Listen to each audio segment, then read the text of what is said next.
uvuga ati wa musaza we nubwo ushaje urandongoye yari afite nk'imyaka ingahe ugereranyije? Kukurongora ni kimwe, yego, no kuryoherwa ni ikindi. Ari umusaza ushaka kurongora ukaryoherwa, yego, ari no kurongora nugira ikintu wumva. Ndashaka none wakugiye mu maguru ntitaye ko yakurongoye amasegonda, ntitaye ko byahenze gute, ukavuga uti even nubwo nakwambariye ubusa nawe ukanyambara ubusa uri muzehe. Yari afite imyaka ingahe? 80. Vava, abantu bashobora bakibaza ati se umusaza w'imyaka 80 ashobora kurongora umugore mu buhe buryo? Kwanza mbere yo kugira ngo bimbwire mwamenyanye muti? Urumva bwa mbere tumenyana yarebye inyigisho zanjye, mbona nyine arahamamagaye, twe dupanga bigapfa. Yego, ikintu namwangiye nawe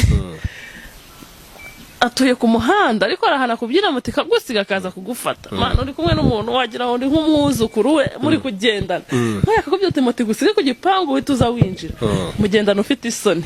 Yego, kandi akunda kubikora, azana ababebi batandukanye kandi ari mukuru. yego, hano akashanga umube proud munagendana kandi mu buriri ntacyo ashoboye.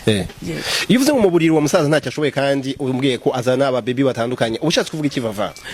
Nyine urumva kuna atazanye nk'umuntu amenyereye gukora akazi waseba, abashaka kunyaza gusa. Umufasha iki muri icyo gihe niba koko? Umufasha kunyara nyine kuko ntago diki bayahagurutse ngo ube yagashyukwa. Nyine wowe uragenda akanyaza wananirwa ukaba byandatashye. Yego, kugira ngo nibwo igitsina cye kiba kitahagurutse kugira ngo kigere kuri ya ntego yo kunyaza bikorwa gute? Nyine afata diki bisanzwe atashye kuko ntago igihaguruka. Nambaza niba nanarangiza kuko ngiye inshuro yanyaje zose zigeze mbona ifata n'akarego na gato. Nese niwo byikorera cyane wowe? Niwo byikorera, ntabwo ahubwo umufasha ugifata igitsina cye nawe byikorera. Shana yo wagifata n'icyahaguruka. No umusaza wenyine akwicaza abasaza bigenda mwazari nubwo atazi kurongora, nazi no duposteri shaka kubyira ngo wowe pfukama ku gatebe ikibuno kijye hariya nyene wagwana nayo ijye hejuru, ariko ntacyo ari bushobora. Nawe gahanje garuka bikora. Nje samba nawera ugomba kumushimisha akajya hariya nk'iminota nk'itanu wakumva gishyushye, bari ukuntu kunyara bikavaho kigatangira kigashyuha, nyo gishyushya mu gihe ndatashye. Yego, okay.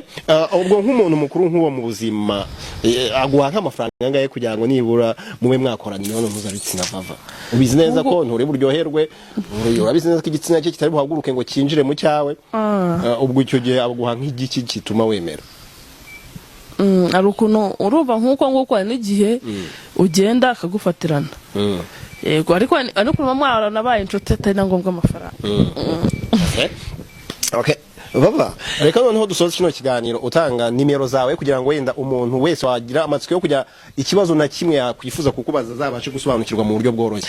Nanone nawe rero ndabiheraho nimero ni 0780 970 122.